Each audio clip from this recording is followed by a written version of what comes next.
দেশের অর্থনীতির বর্তমান চিত্র এবং গত ১৫ বছরে আওয়ামী লীগ শাসনামলের দুর্নীতির বিষয়ে স্বচ্ছ ধারণা পেতে শ্বেতপত্র প্রণয়ন কমিটি গঠন করেছিল অন্তর্বর্তী সরকার।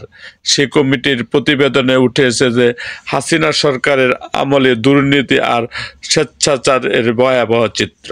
দুর্নীতিবাজদের বিরুদ্ধে কার্যকরী ব্যবস্থা নিতে অন্তর্বর্তী সরকারের প্রতি আহ্বান জানিয়েছে বিএনপির ভারপ্রাপ্ত চেয়ারম্যান তারেক রহমান। একই সঙ্গে আওয়ামী লীগ সরকারের লোপাটকৃত অর্থ দ্রুত ফেরানোর বিষয়েও তাগিদ দিয়েছেন তিনি।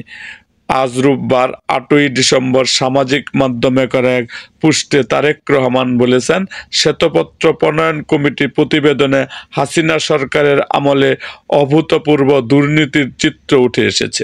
এতে দেশের অর্থনৈতিক দৈন্যদশা ফুটে উঠেছে। হাসিনা সরকার যে চুরতন্ত্র কায়েম করেছিল এই প্রতিবেদনে সেটাই পরিষ্কার হয়েছে। শ্বেতপত্র প্রণয়ন কমিটির প্রতিবেদনে উঠে আসা গুরুত্বপূর্ণ কিছু তথ্য উল্লেখ করে বিএনপির শীর্ষ নেতা লিখেছেন, গত ১৫ বছরে প্রায় $২৪০ বিলিয়ন পাচার করা হয়েছে। ২৯টি বড় মাপের উন্নয়ন প্রকল্পের নামে $৮ বিলিয়ন লুপাট করা হয়েছে।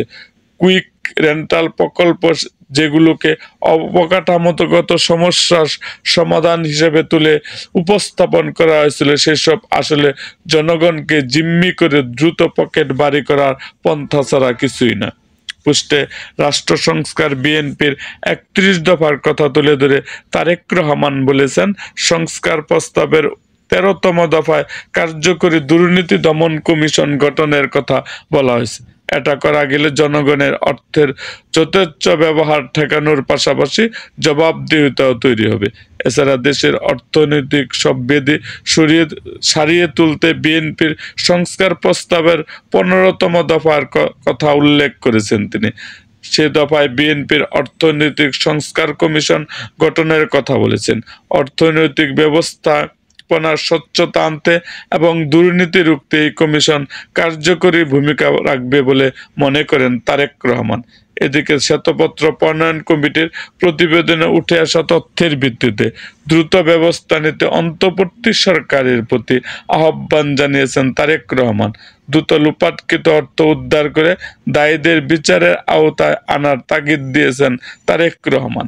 এরকম আরও ভিডিও পেতে এবং রাজনৈতিক অঙ্গনের নানা ঘটনা ও ইতিহাস জানতে আমাদের মুক্তাগাছার ইতিহাস মিডিয়া ইউটিউব চ্যানেলটিকে সাবস্ক্রাইব করুন এবং পাশে থাকা বেল আইকনটি বাজিয়ে দিন।